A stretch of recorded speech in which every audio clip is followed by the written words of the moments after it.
The rain was a cold slap against my face as I stood outside the mansion, my sneakers sinking into the gravel driveway. I'd never seen a house this big, not in real life. 3 stories of glass and stone, glowing like a beacon in the upstate New York dusk. My boss's words echoed in my head. Just keep the place tidy, Theo. 2 weeks. Easy money. Easy, he'd said. I should have known better. Nothing about Marcus Kane, CEO of Kane Enterprises, was ever easy. I was 24, scraping by in Brooklyn, working as Marcus's assistant to pay off student loans and maybe, just maybe, figure out who I was. House-sitting his vacation home in the Hudson Valley sounded like a dream gig. Solitude, Wi-Fi, and a stock fridge.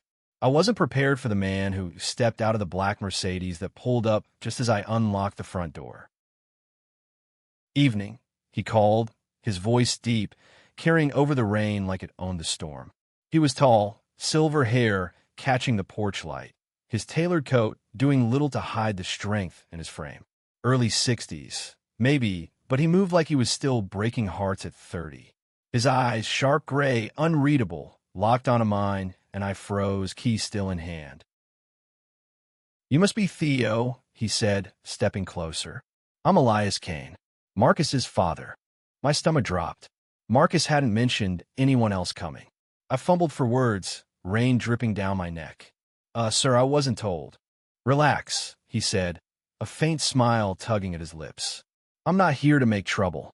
Just needed a place to crash for a few days." I nodded, unsure, and let him in.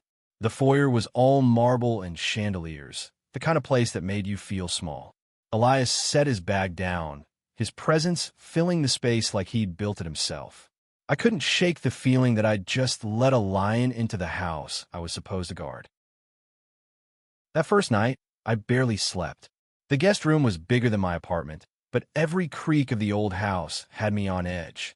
Elias was a stranger, yet his name carried weight. Kane Enterprises wasn't just Marcus's empire. It was a family legacy. I'd heard whispers about Elias, the patriarch who'd stepped back years ago after some scandal no one dared mention. Now he was here, in the flesh, and I was alone with him. Morning came, gray and heavy. I found Elias in the kitchen, brewing coffee like he'd lived here forever. He wore a simple sweater, sleeves rolled up, revealing forearms corded with muscle. "Sleep well?" he asked, not looking up. "Fine, elite. You?" He shrugged, handing me a mug. "I don't sleep much these days." We sat in silence, the coffee bitter and strong. I wanted to ask why he was here, what he was running from, or to, but his gaze, steady and piercing, kept my questions locked in my throat. Instead, I said, "Marcus didn't mention you'd be coming." Elias's eyes flickered, something dark passing through them. "Marcus doesn't know I'm here." That should have been my first red flag. But there was something about Elias, his quiet intensity, the way he seemed to see right through me, that made me want to stay, to understand. I told myself it was just curiosity. I was wrong. Over the next few days, Elias became a fixture in the house. He wasn't loud or demanding, but his presence was inescapable. He'd read in the study, old books with cracked spines, or wander the grounds, staring at the hills like they held answers. I caught myself watching him, noticing the way his hands moved, deliberate and sure, or how his laugh, rare as it was, warmed the room. One evening, as rain battered the windows, we ended up in the living room, a fire crackling. I'd found a bottle of Marcus's bourbon and poured us both a glass. "So," I said, emboldened by the liquor, "why are you really here?" Elias leaned back, swirling his drink. "Running," he said simply. "Same as you." "I'm not running," I shot back too quick. He raised an eyebrow. "Aren't you? Kid like you, stuck in a place like this, working for a man like Marcus? You're hiding from something." I wanted to argue, but his words hit too close.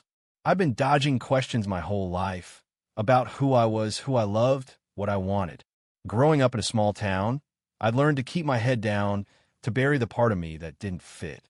Even in New York, I hadn't found the courage to be open, not really. Elias didn't push, just sipped his bourbon, but I felt exposed. What about you? I asked. What's a guy like you running from? He stared into the fire, his jaw tight. Mistakes, he said finally. Ones I can't undo. That night, I lay awake, his words looping in my mind. Mistakes. I knew about those. Every time I'd stayed silent. Every chance I'd let slip by. But Elias? He was a mystery. One I was starting to want to unravel. By day 4, we'd settled into a strange rhythm. I'd cook breakfast badly, and he'd tease me about it. We'd talk about nothing and everything. Music, books, the city versus the country. He told stories about building Kane Enterprises, about the fights with Marcus that drove him to step away. But he never mentioned the scandal, and I didn't ask.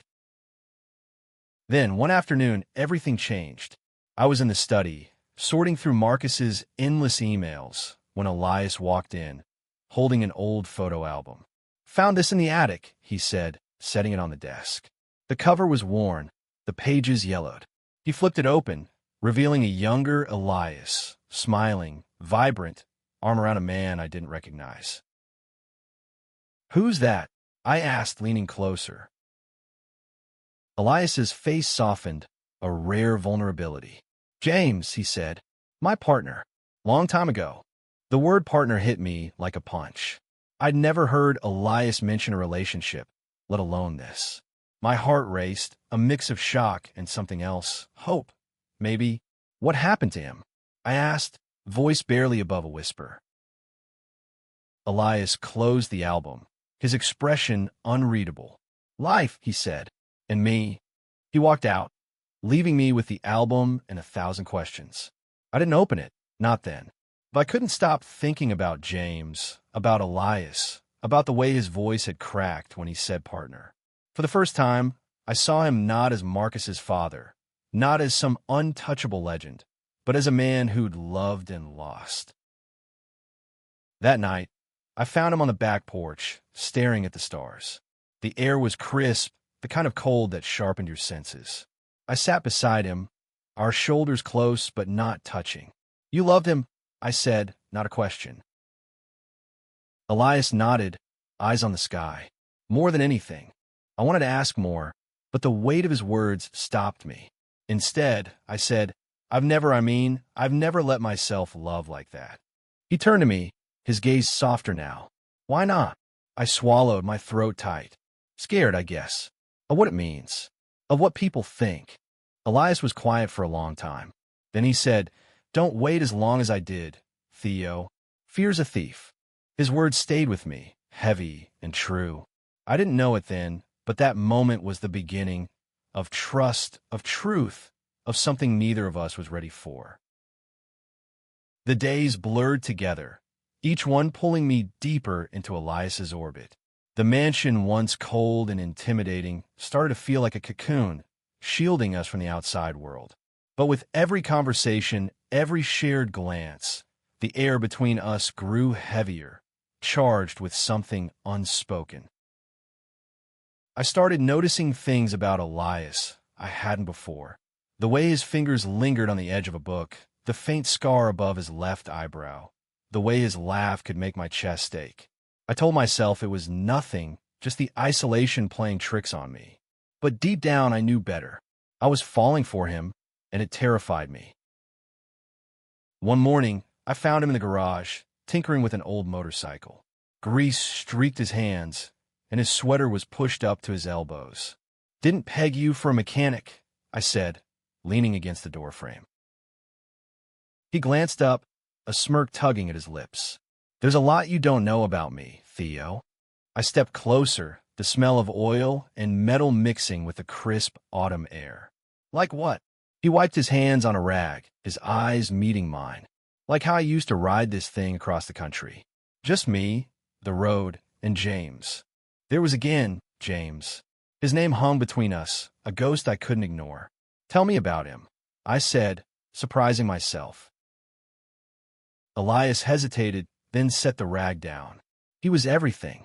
Fearless, stubborn, always laughing. We met in '85, back when the world wasn't kind to men like us. Built a life together, or tried to. What happened?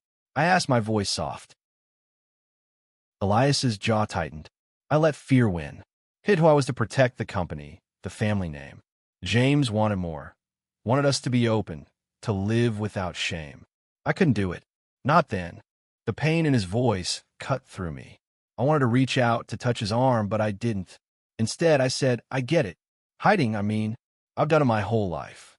He looked at me, really looked like he was seeing me for the first time. You don't have to, Theo. Not anymore. His words hit hard, cracking something open inside me. I'd spent years dodging questions about my dating life, brushing off friends who asked why I was still single. I'd never said the words out loud. Not to my family, not to myself. But here, with Elias, I felt the weight of that silence. That night, we cooked dinner together. Pasta, nothing fancy, but it felt intimate, domestic. We laughed over my terrible knife skills, and for a moment, I forgot the gap between us. Age, experience, everything. It was just us, two people sharing a meal, a moment. But the tension returned, sharper now. After dinner, we sat by the fire again, the bourbon bottle between us. I was buzzed, bold enough to ask, do you ever regret it? Not fighting for James. Elias stared into the flames, his face unreadable. Every day, he said finally, but regret doesn't change the past. It just makes you carry it. I leaned forward, my voice low. What if you could start over? Be who you are, no hiding. He turned to me, his eyes intense. What are you asking, Theo? My heart pounded. I didn't know how to answer, didn't know what I was offering or begging for. Before I could speak, he stood, his chair scraping against the floor. Get some sleep, he said, and walked out. I sat there, alone, the fire dying. I pushed too far, said too much. But I couldn't shake the feeling that something was shifting, that Elias was wrestling with his own ghost as much as I was. The next day, I found a photo album again, left open on a coffee table. The picture of Elias and James stared back at me. Two men, young and in love, laughing under a wide desert sky. My chest tightened. I wanted that, wanted to feel that free, that alive. Elias caught me looking. You're curious, he said, not accusing, just stating a fact. Yeah, I admitted. I want to know what it's like. To love like that. He sat beside me, close enough that I could feel the warmth of him. It's everything, he said, and it's terrifying, but it's worth it. I turned to him, our faces inches apart. I'm tired being scared, I whispered. For a moment, I thought he'd kiss me. His eyes darkened, his breath hitched. But then he pulled back, standing abruptly. You're young, Theo. You got time to figure it out. He left me there, the album still open, my heart racing. I wanted to scream, to tell him I wasn't a kid, that I knew what I felt. But doubt crept in. What did I know about love about him? He was Marcus's father, a man with a past I couldn't touch. Yet every time he walked away, I wanted to follow. By the end of the first week, the mansion felt smaller, the walls closing in with every unspoken word. I caught Elias watching me sometimes, his gaze heavy with something I couldn't name. And I started to wonder, what was he running from now? And why did it feel like he was running toward me? The second week began with a storm, thunder rattling the mansion's windows like it wanted to tear the place apart. Elias and I were trapped inside, the tension between us as electric as the lightning outside. Every glance, every brush of our hands as we passed in the hall felt like a spark waiting to ignite. I tried to focus on my work, emails, schedules, Marcus's endless demands, but my mind was on Elias. He'd started opening up more, sharing stories about his youth, about the fights he'd had with the world to carve out a space for himself. But he still held back, keeping the deepest parts of himself locked away. One afternoon, I found him in the library, surrounded by stacks of old journals. What are these? I asked, picking one up. My ramblings, he said, not looking up, from when I was trying to make sense of things. I flipped through a page, the ink faded but the words raw, full of longing and regret. You wrote about James, I said, my voice soft. He nodded, his eyes distant. I wrote about a lot of things. most of them mistakes. I wanted to ask more, but the way he held himself, rigid, like he was bracing for a blow, stopped me. Instead, I said, "You're not what I expected." He looked up, a faint smile. "What did you expect? Some cold corporate guy?" "Not this." I gestured vaguely, meaning his warmth, his complexity, the way he made me feel seen. He laughed, low and rough. "I'm not sure that's a compliment." "It is," I said, holding his gaze. The air shifted, heavy with possibility. He stepped closer, close enough that I could smell his cologne, cedar, and spice. "Careful, Theo," he murmured. "You don't know what you're starting." My pulse raced. Maybe I do. For a moment, we were frozen, the space between us crackling. Then his phone buzzed, shattering the moment. He glanced at it, his face hardening. "Marcus," he said, and walked out to take the call. I stood there, my heart pounding, feeling like I just missed something vital. When he came back, he was different, closed off, his walls back up. "Everything okay?" I asked. "Fine," he said, too sharp. "Just business." But it wasn't just business. I could see it in the tightness of his jaw, the way his hands clenched. Something was wrong, and he wasn't telling me. That night, I couldn't sleep. The storm raged on, and I found myself wandering to the living room, where Elias was sitting, a glass of bourbon in hand. "Can't sleep either?" he asked, not looking at me. "Nope." I sat across from him, the fire casting shadows on his face. "What did Marcus want?" He sighed, running a hand through his hair. "He knows I'm here. Want me to come back to the city." My stomach twisted. "Are you going?" He looked at me then, his eyes searching mine. "Not yet." The words hung there, heavy with meaning. I wanted to ask what he meant, why he was staying, but fear stopped me. Instead, I said, "I'm glad you're here." He smiled, small and sad. "You might not be, when you know the whole story." "Then tell me," I said, leaning forward. "I want to know you." He shook his head, standing. "Not tonight, Theo." He left me there, again, with more questions than answers. But I was starting to see him, not just the man he showed the world, but the one he'd buried, the one who'd loved and lost, and was still fighting to find his way back. The next day, I decided to stop waiting. I found him in the garden, pruning roses like it was the most normal thing in the world. "Elias," I said, my voice steady despite the nerves. "I need to know what's going on. With you, with Marcus, with us." He froze, shears in hand, then set them down. "There's no us, Theo," he said, but his voice wavered. "Don't do that," I said, stepping closer. "Don't push me away. I feel it, and I know you do too." He looked at me, his eyes raw, vulnerable. "You're young. You've got your whole life ahead of you. I'm a mess, Theo. You don't want this." "I want you," I said, the words spilling out before I could stop them. "I don't care about the rest."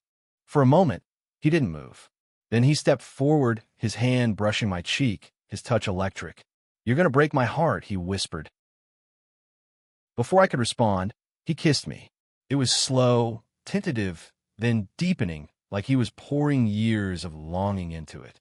I kissed him back, my hands finding his shoulders, pulling him closer. The world fell away. The storm, the mansion, the weight of who we were supposed to be. It was just us, and it was everything. When we pulled apart, his forehead rested against mine, his breath ragged. "This is dangerous," he said. "I know," I replied, my voice steady. "I'm not afraid, but I should have been, because the next morning, everything changed." The morning after our kiss, the mansion felt different, alive, but fragile, like a dream you're afraid to wake from. I found Elias in the kitchen, his back to me, staring out at the rain-soaked hills. "Morning," I said, my voice cautious. He turned, his face unreadable. "Theo," he said, and the way he said my name, soft, almost broken, made my heart sink. "We need to talk." I braced myself, sitting at the counter. "About last night?" He nodded, running a hand through his hair. "It shouldn't have happened. I'm too old for you, too complicated. You deserve better." I laughed, sharp and bitter. "Don't tell me what I deserve, Elias." I'm not a kid. I know what I feel. He looked at me, his eyes conflicted. You don't know me. Not really. Then let me, I said, standing, closing the distance between us. Stop hiding. He flinched, like the words were a physical blow. You don't understand. There are things I've done, things I'm still running from. Then tell me. I snapped, frustration boiling over. I'm here, Elias. I'm not going anywhere. He stared at me, his resolve cracking. Finally, he sighed, sitting down. All right, but you might hate me after this. He told me about James, the whole story. They'd been together for a decade, building a life in secret while Elias ran Kane Enterprises. But the pressure of the closet, the constant hiding, wore James down. He wanted to come out, to live openly, but Elias refused, terrified of losing the company, his family, his place in the world. One night, after a fight, James left. A week later, he was gone, killed in a car accident, alone. I could have stopped him, Elias said, his voice raw. If I'd been braver, he'd still be here. I reached for his hand, but he pulled away. That's not all, he continued. After James, I fell apart. Made bad deals, lost millions. Marcus cleaned up my mess, took over the company. He hasn't forgiven me, and I don't blame him. The weight of his words settled over me. I saw the guilt, the shame, the man who'd been carrying a lifetime of regret. But I also saw the man who'd kissed me last night, who'd made me feel alive for the first time in years. I'm sorry, I said, meaning it. But that's not who you are now. You're not that man anymore. He shook his head. You don't get it, Theo. I'm still running. From Marcus, from the company, from myself. And now from you. The words stung, but I refused to back down. Then stop running, I said. Stay. With me. He looked at me, his eyes searching, desperate. You make it sound so simple. It is, I said, stepping closer. We could figure it out. Together. For a moment, I thought he'd kiss me again. But then his phone rang. Marcus again. He answered, his voice clipped, and when he hung up, his face was grim. He's coming here. Tomorrow. My heart sank. Marcus's arrival meant the end of our bubble, the end of whatever this was. What does he want? I asked. Elias's jaw tightened. To settle things. Once and for all. The rest of the day was tense, both of us avoiding the conversation we needed to have. I caught Elias staring at me, his eyes full of longing and fear, but he kept his distance. That night, I lay awake, replaying our kiss, his story, the way he'd looked at me. I wasn't ready to let this go. Not him, not us. The next morning, Marcus's car pulled into the driveway. He stepped out, all sharp suit and sharper eyes, his presence a stark contrast to Elias's quiet intensity. Theo, he said, nodding curtly, where's my father? Inside, I said, my voice steady despite the knot in my stomach. Marcus brushed past me, and I followed, feeling like an intruder in my own temporary home. The confrontation that followed was brutal, years of resentment spilling out. Marcus accused Elias of abandoning the family, of tanking the company, of being a coward. Elias stood his ground, his voice low but firm, admitting his mistakes but refusing to be defined by them. You don't get to judge me, Elias said finally. Not when you've never had to fight for who you are. Marcus froze, his eyes narrowing. What's that supposed to mean? Elias glanced at me, just for a second, and I knew what was coming. My heart pounded as he said, I love James. I hid it, and it cost me everything. I won't hide anymore. The room went silent. Marcus's face was a mask, but I could see the shock, the betrayal. You're telling me this now? He spat. After all these years? I'm telling you because it's the truth, Elias said. And I'm done running from it. Marcus stormed out, slamming the door behind him. I stood there, stunned, as Elias sank into a chair, his head in his hands. I wanted to go to him, to hold him, but I didn't know if he'd let me. Not yet. Marcus's departure left a void in the mansion, the silence louder than the storm that had raged all week. Elias sat by the fire, staring into the flames, his face etched with exhaustion and resolve. I wanted to say something, anything, but the weight of his confession to Marcus held me back. Finally, I sat beside him. "You okay?" I asked, my voice soft. He let out a bitter laugh. "Not even close." I reached for his hand, and this time he didn't pull away. His fingers curled around mine, warm and strong. "You were brave," I said. "Telling Marcus like that." "Brave or stupid," he muttered. "He'll never forgive me." "He might," I said. "Give him time." Elias looked at me, his eyes searching. "Why are you still here, Theo? After everything I told you?" "Because I see you," I said, my voice steady. "Not the mistakes, not the past. You." He shook his head, but there was a flicker of something in his eyes, hope, maybe. "You're too good for me," he said. I leaned closer, my heart racing. "Let me decide that." This time, when he kissed me, it wasn't tentative. It was fierce, desperate, like he was claiming something he'd been denying himself for years. I kissed him back, my hands in his hair, pulling him closer. The world narrowed to this. The heat of his mouth, the strength of his arms, the way he made me feel like I was finally home. We didn't sleep that night. We really talked about everything. My fears, his regrets, the lives we'd both been too scared to live. He told me about the years after James, the loneliness, the shame that had kept him from trying again. I told him about growing up in a town where being different was a sin, about moving to New York hoping to find myself, only to hide behind work and excuses. By morning, the storm had cleared, sunlight streaming through the windows. We lay on the couch, tangled together, my head on his chest. "What happens now?" I asked, my voice barely above a whisper. "I don't know," he admitted, "but want to find out. With you." The words should have scared me. Elias was older, complicated, tied to a past I couldn't fully understand. But all I felt was certainty. I wanted this, wanted him, no matter what came next. That day we walked the grounds, hand in hand, the air crisp and new. For the first time, I felt free, not just from the mansion, but from the weight of my own silence. Elias was different too, lighter, like he'd shed a layer of armor. But the real world was waiting. Marcus called again, his voice cold but calmer. He wanted Elias back in the city, to talk, to fix things. Elias agreed, but before he hung up, he said, "I'm bringing someone with me." My heart skipped. "You mean me?" He smiled, small but real. "If you're up for it." I nodded, nerves and excitement twisting together. Going back to the city meant facing Marcus, facing the life I'd been avoiding. But with Elias beside me, it didn't feel impossible. We spent the rest of the day preparing to leave, packing up the mansion, closing it up like we were sealing a chapter. As we worked, Elias kept stealing glances at me, his smile softer now, unguarded. I caught myself smiling back, feeling like I was stepping into something bigger than myself.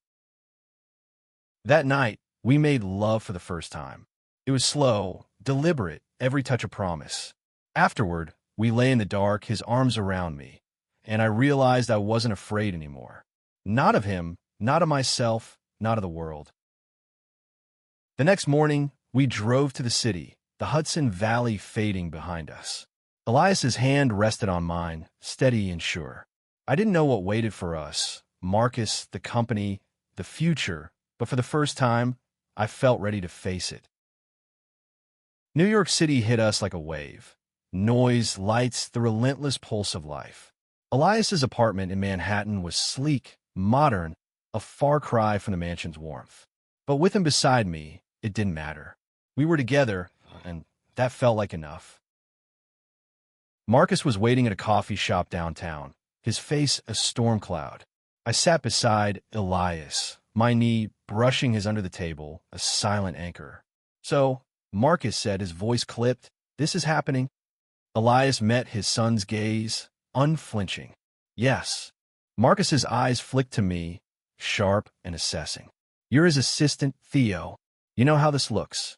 "I don't care how it looks," I said, surprising myself with my own steadiness. "I care about him." Marcus leaned back, his expression unreadable. "And you?" he asked Elias. "What do you want?" Elias's hand found mine, his grip firm. I want to stop hiding. I want a life with Theo, if he'll have me. My heart swelled, but Marcus's face didn't soften. You're risking everything, he said. The company, your reputation, all of it. I've already lost what matters most, Elias said quietly. I won't do it again. The silence that followed was heavy, fraught with years of unspoken pain. Finally, Marcus stood. I need time, he said, and left without another word. I looked at Elias, expecting defeat, but he just squeezed my hand. He'll come around, he said, though I wasn't sure he believed it. Life in the city was different, faster, louder, but also freer. Elias introduced me to his world, not the corporate one, but the one he'd kept hidden. Late-night jazz clubs, quiet bookstores, friends who'd known him in the years with James. I saw him come alive, shedding the weight of his past with every step. But it wasn't all easy. Whispers followed us, about Elias's return, about me, about us. I overheard colleagues at Kane Enterprises talking, their words sharp: gold digger, midlife crisis, scandal. I ignored them, but they stung. Elias noticed. One night, as we walked through Central Park, he stopped, pulling me close. You okay? He asked. I nodded, but my voice betrayed me. What if they're right? What if I'm not enough for you? He cupped my face, his eyes fierce. You're everything, Theo. Don't let them make you doubt that. His words grounded me, but the doubts lingered. I wasn't just fighting for us. I was fighting for myself, for the courage to live openly, to love without shame. It was harder than I'd expected, but Elias was there, every step, his strength a quiet promise. One evening, he took me to a rooftop bar, the city glittering below. I used to come here with James, he said, his voice soft. Thought I'd never come back. I took his hand, my heart aching for him. I'm glad you did. He smiled, pulling me into a kiss, unconcerned with the world around us. For the first time, I felt like I belonged, not just to him, but to myself. Months passed, and our life together took shape. We moved into a new apartment, smaller ours. Elias stepped back from Kane Enterprises, letting Marcus take the reins fully. It wasn't easy. There were fights, silences, moments when I thought Marcus would never accept us. But slowly, he started to soften, showing up for coffee, then dinner, then a cautious truce. I found my own path, too. I quit my job with Marcus, started working with a nonprofit advocating for LGBTQ youth. It felt right, like I was finally living the truth I'd buried for so long. Elias was proud, his support unwavering, even when I doubted myself. One night, we went back to the mansion, just for a weekend. It felt different now, less like a cage, more like a memory. We sat on the porch, the stars above us, his hand in mine. Remember that first night? I asked, smiling. You scared the hell out of me. He laughed, his eyes crinkling. You were so nervous. Thought you'd bolt. I almost did, I admitted. But then you looked at me, and I don't know. I just knew. He pulled me close, his lips brushing my forehead. You changed my life, Theo. I was lost until you. I looked up at him, my heart full. We changed each other. We sat there, wrapped in each other, the future wide open. It wasn't perfect. There were still whispers, doubts, moments when the past felt too heavy. But we faced it together, unafraid, because love, real love, was worth it. And as the stars shone above, I knew we'd keep fighting. For us, for the life we'd built, for the truth we'd both found. Forever.